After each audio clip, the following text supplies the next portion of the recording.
Welcome to the video, everyone. This video is going to be about the team that I am currently using in Series 7 VGC. I was a little worried going into this that I wouldn't like having all the legendaries, but honestly I feel like it's allowed me to use Pokemon I wouldn't have otherwise, and so it actually has been a pretty fun series so far, and we'll see how it goes from here. But I'd just like to start off the video by talking a little bit about the team. My big idea was, and I'm going to butcher the name, Blacephalon, I think. My big idea was I wanted to use him because I liked him back in Sun and Moon, at least just the visual. I never caught him. But I wanted to find a way to use him that other people weren't. And I know most people are probably using him to enable Colossal to get the speed boost, but I thought, what about using it with a Flash Fire Pokemon? And Arcanine is the Pokemon I ended up choosing for that. So basically the main mode of the team, if I can get it off, is a lead of Arcanine and Blacephalon. And I just do Mind Blow, and it powers up the fire moves on my Arcanine, and then the Arcanine Dynamaxes and kind of sweeps from there. And I found that this works very well against Trick Room teams, and so as long as it looks like that's a solid lead and you'll outspeed, that's normally what I do.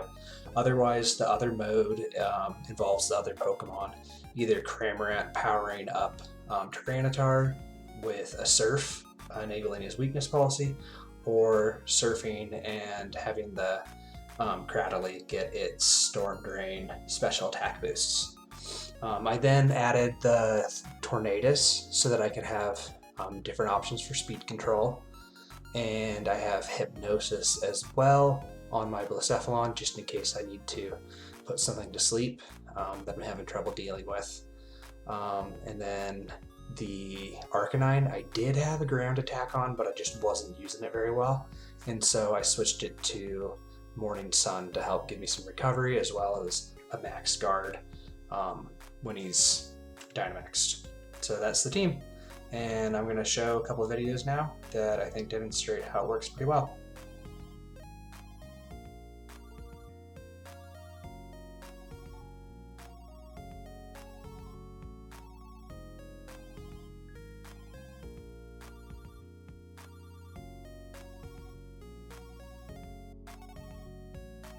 Okay, so this first fight was one that I was able to really showcase the Arcanine Blacephalon lead, which we'll see here. I saw the Stack Attack in Team Preview and assumed that they would probably be going for Trick Room. I don't think they actually did from my memory, but I've, in past experience, been able to just destroy Trick Room setup teams with this combination. I ended up Dynamaxing Arcanine in the beginning just so that he did get the fake out for Rillaboom, and if I needed a little extra damage to stop a Trick Room from going up, I'd be able to do it. Here we see that the Stack Attack is not going for Trick Room like I had previously thought it probably would, and opted to just Dynamax in the beginning, which ended up not doing much for them, as we'll see in the near future.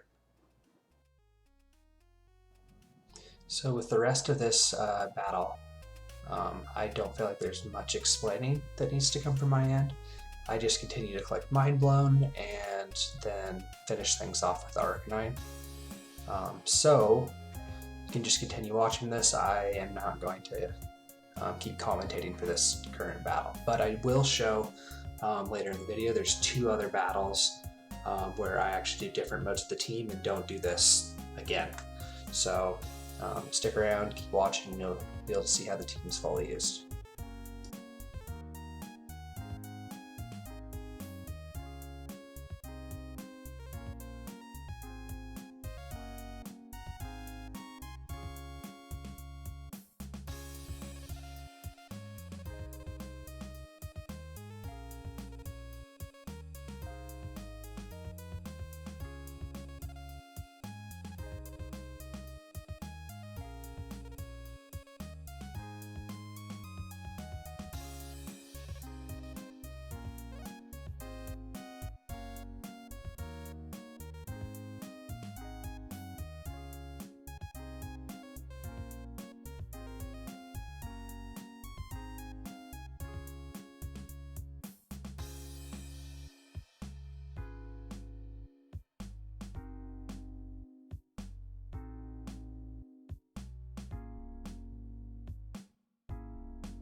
So in this battle, I ended up going with the Cramorant, Tyranitar lead where I can proc my weakness policy.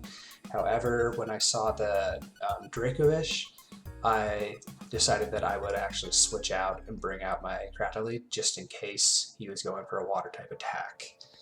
Which that's one of the main reasons I ended up putting that Pokemon on this team, was I found that one of the biggest weaknesses I was having as I was practicing with it was against the Dracovish. Dracovish with Sand is just faster than my Fire leads, and it's too hard for me to set up the speed control with it on the field already being so fast. So I have the Cratylite always just in case I need to deal with him, which ended up working out in this game. I was able to keep the Cratylite, I think, on the field most or the whole match from my memory, which really minimized the amount of threat that the Dracovish could put on me.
So with my Tyranitar, I found that I actually really only need the 2 attack moves. With the weakness policy, I just deal so much damage with both of them that I didn't find that I needed another move for coverage, and it was better to have the Dragon Dance to allow me to get some extra speed or damage if I had stat drops. And here we see that my Tyranitar is able to one-shot most Metagrosses, which I find to be super helpful with how common they are in the current meta. Not sure if that'll change in the future, but it's definitely one of the reasons I felt like Tyranitar would be a good Pokemon to put on this team. With the Tyranitar, I also more frequently feel like I'm using Max Darkness as a way to help decrease the special defense so that my Cratylite or my Cramorant actually are dealing more damage. So I found that he actually pairs pretty well with these other Pokemon I brought along with. And I do the Rockfall if I know it'll kill, but I do my best not to proc other people's weakness policies and just kind of try and whittle them down with the stat drops and hope they proc my policy, which frequently seems to happen.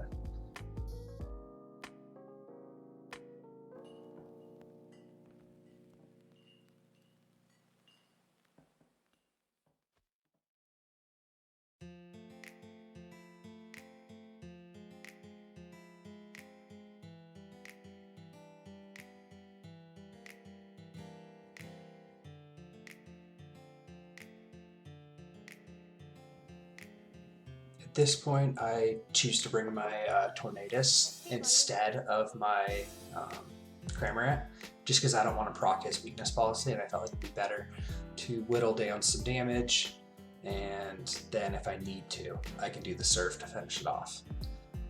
But as we see here, I got a lucky flinch, and I think I'm now max on my stockpile, which made him cancel the match.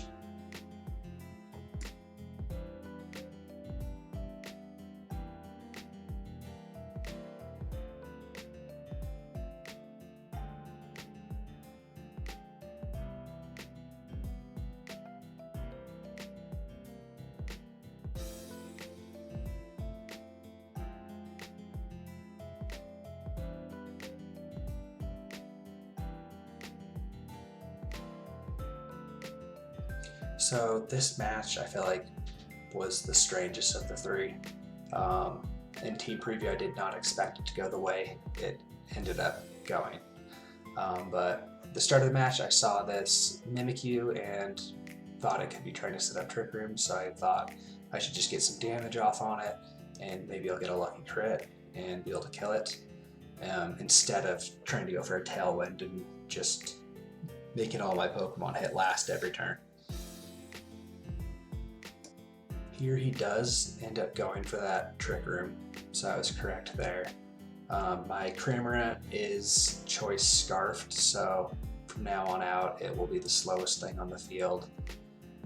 I decided to switch in my Cradily and try and get a special attack boost, so that it could power through the Metagross and rest of the team once when I get some stockpiles up.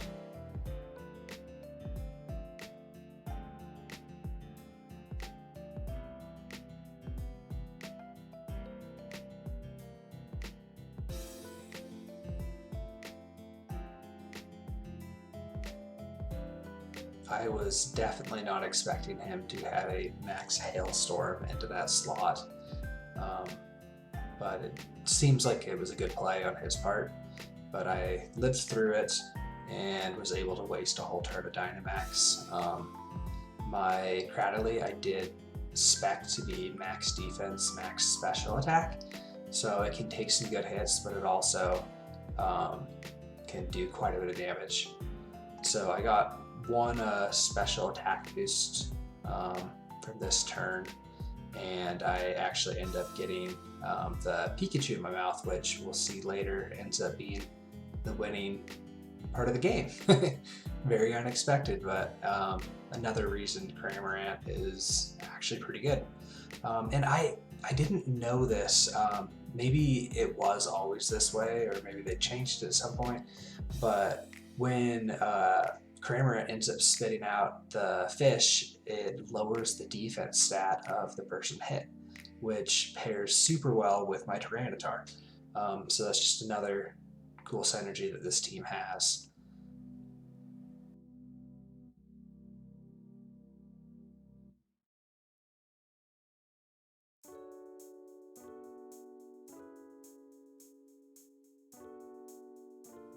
So I will admit that I feel like my opponent probably should have won this match, but right here, where this Pikachu flies out and hits that Dragonite, that is the reason I ended up winning the match. Spoiler, he does get a full para that costs him the game.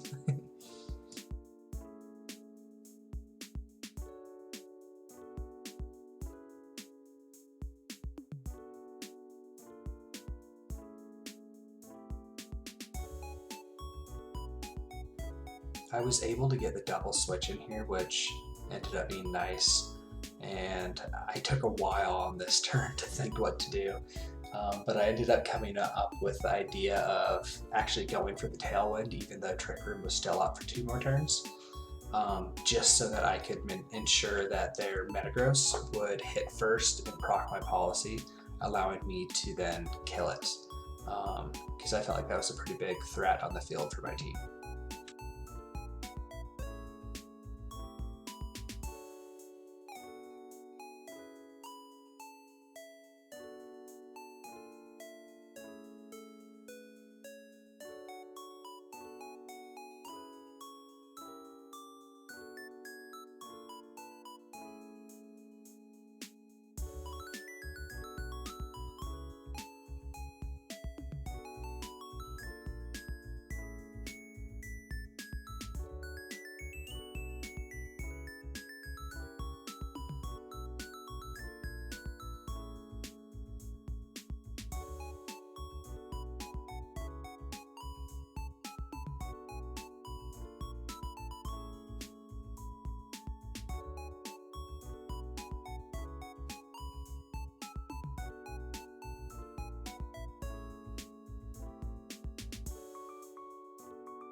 Here they end up bringing out the Blaziken, which at that point I felt like it's gotta be a game over. So I decided I'll try and target it down, hoping that if I did live an attack, I'd kill it. But it was strange, it ended up going for a protect. I think just hoping to get that speed boost and then outspeed me the next turn. Which would have worked if they didn't end up having that paralyzed like I mentioned earlier. Here the game would have been absolutely over if the Blaziken had access to a fighting move, but I guess they didn't, or they misclicked. Because as we see there, they do a Flare Blitz, which does get the burn, which puts a little bit more pressure on me time-wise. But I do end up getting the KO here on that Blaziken, don't have to worry about it again. At this point, I'm really hoping that I end up getting a Paralyze, which we do, and that is the only way I could have won. I'm pretty sure that his Thunder Punch would have knocked me out at that low of a range, or it would have got me low enough that the burn would have. But here I'm able to just do a Lash Out, which has 100% accuracy, and even through his defense boost, I am able to KO him due to my weakness policy being procced. And those are the battles. Hopefully you enjoyed and got to see some cool stuff with this team. If you got this far, I really appreciate it. I'd love it if you would leave a like, subscribe, or even comment to help grow my channel. Thank you.